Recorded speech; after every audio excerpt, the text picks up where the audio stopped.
The RCMP say active members of the Canadian Armed Forces are facing terrorism-related charges. It's related to an alleged plot to create an anti-government militia and seize land by force in Quebec. What we know, according to the RCMP, is these 4 people are charged in what it says is ideologically motivated violent extremism. Among those 4 people charged are active members of the Canadian Armed Forces. What you're looking at is a photo that was released as part of the news release from the RCMP, part of the investigation that began in January of 2024.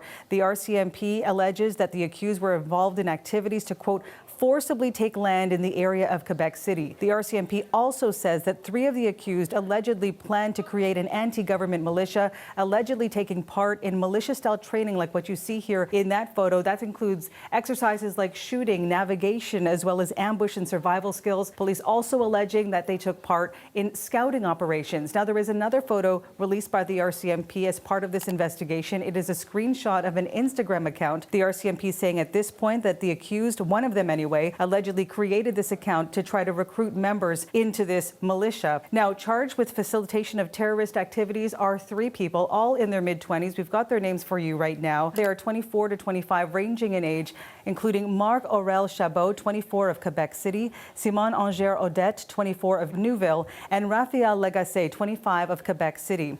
There is a 4th person charged in this, charged with possession and firearm-related charges. That is Matthew Forbes, 33 years old of Pont Rouge. There are other photos here to support this investigation, also released by the RCMP. A look at what they seized as a result of this investigation. They say 16 explosive devices, more than 80 firearms and accessories, and about 11,000 rounds of ammunition, all seized, as well as 4 pairs of night vision goggles and military equipment. This is the first time in my recollection that we've seen any terrorism charges against active duty members of the military. There was, of course, the case of Patrick Matthews, who was a reservist and was charged in the United States and ultimately pled guilty to those terrorism charges. But in Canada and in Canadian courts, this is the first time we're seeing this. The second thing that's interesting is the amount of weapons and ammunitions that appears to have been seized during the 2024 searches that occurred relating to this arrest. Those searches resulted in hundreds and thousands of rounds of ammunition, weapons, improvised explosive devices all being seized. And that's the single largest cache of weapons and components in any terrorism incident